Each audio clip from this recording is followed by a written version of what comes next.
C'est surtout les hommes qui ont beaucoup les rapports sexuels. Mesdames, Messieurs, bonjour. Aujourd'hui, nous parlerons des maladies liées à l'inflammation de la prostate chez l'homme. Qu'est-ce que la prostate? La prostate est un organe masculin situé sous la vessie et qui entoure l'urètre. Elle est traversée par l'urine lors de la miction. La prostate a pour rôle de produire le liquide prostatique, protège, nourrit les spermatozoïdes et permet l'éjaculation.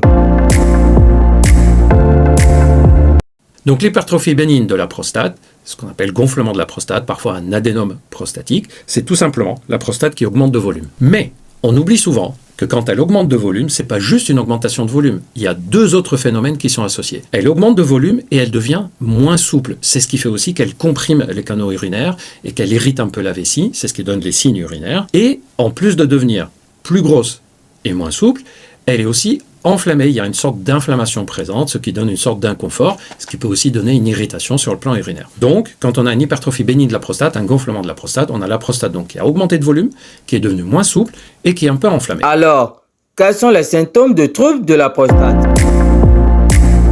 Besoin fréquent d'uriner, surtout la nuit. Jet d'urine faible ou interrompu. Sensation de vessie non vidée. Brûlure à la miction. Incontinence et infection urinaire, douleurs pelviennes ou en position assise, éjaculation douloureuse, troubles de l'érection.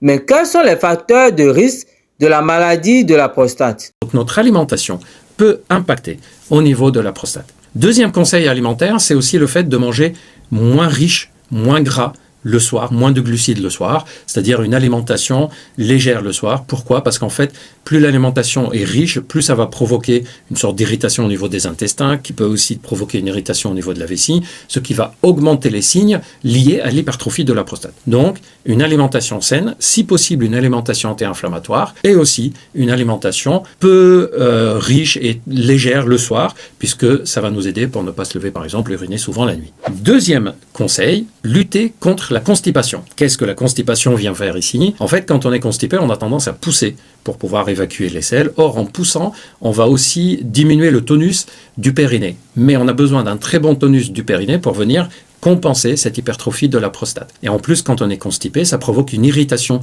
au niveau de la vessie, c'est-à-dire ça va comprimer par exemple ou faire de sorte qu'on va uriner souvent. Et donc, on va combiner les signes du gonflement de la prostate aux signes de l'irritation liée à la constipation, d'où l'intérêt d'avoir un régime par exemple riche en fibres. Vous pouvez aussi faire une alimentation, ne serait-ce que riche en légumes, riche en fruits, ça va déjà améliorer le transit et surtout, bien s'hydrater et marcher. Mauvaise alimentation, manque d'exercice, consommation d'alcool et de tabac, produits toxiques, plomb, pesticides et l'hérédité. À partir de 50 ans, il est recommandé de se faire dépister. Ce dépistage se fait par un toucher rectal ou une prise de sang dosage PSA afin de prendre des mesures préventives contre toute maladie liée aux inflammations de la prostate. Une prostate en bonne santé nécessite une alimentation protectrice. Fruits, légumes rouges, orangers, tomates, pastèques, fruits de mer, abats, noix, avocats, huile d'olive, colza. Il faut aussi noter qu'une activité sexuelle régulière vide la prostate. De même, le sport régulier améliore le contrôle urinaire et la santé globale. Merci et à bientôt.